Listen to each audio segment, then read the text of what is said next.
मेरे सामने एक 30 साल लड़की का वाकया आया, परसों नहीं, वाकया तो 2-3 महीने पुराना है। 30 साल की लड़की, 3 बच्चियां उसकी, शौहर को हार्ट अटैक हुआ, मर गया।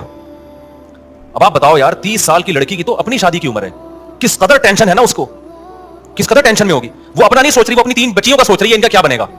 अब क्या हो रहा है कि लोग बता रहे हैं कि जी उसके रिश्तेदार उसको ज़कात दे रहे हैं रमजान में। मैंने कहा इन बेगैरतों, माजरत के साथ थोड़ा मैं गुस्सा हो रहा हूं, इन बेगैरतों को बोलो कि उसकी शादी का इंतजाम करो, ज़कातों पे नहीं टुकड़ों पे पालो। कब तक पलेगी ज़कातों के टुकड़ों पे यार, कोई इंसानों वाला काम करो तुम।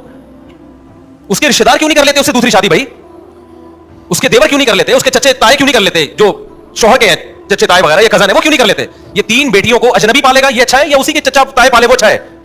नहीं यार मेरा ख्याल बात समझ में, ये जो मैं इतना पागल हो जाता हूं ना 2-2 शादियों पे, मेरा दिमाग नहीं खराब है। आप सोसाइटी में जाके अजाब तो देखो, इसमें क्या गुजर रही होगी लड़की, ऐसी बेशुमार है हमारे इल्म में। 20 साल में बेवा हो गई, 22 साल में बेवा हो गई, बर्बाद हो गई जिंदगी उनकी। वो कह रहे हैं अपने आप को पाले, अपने बच्चों को पाले, और सोसाइटी क्या कर रही है, वो देवर का मकद ले जाके ज़कात दे रहा है उसको। अबे तू अपनी भाभी से शादी कर ले, अपने यतीम भतीजों को पाल ले यार तू। नहीं जी बीवी से डर रहा है, बीवी को बाप बना लिया यार तुम लोगों ने।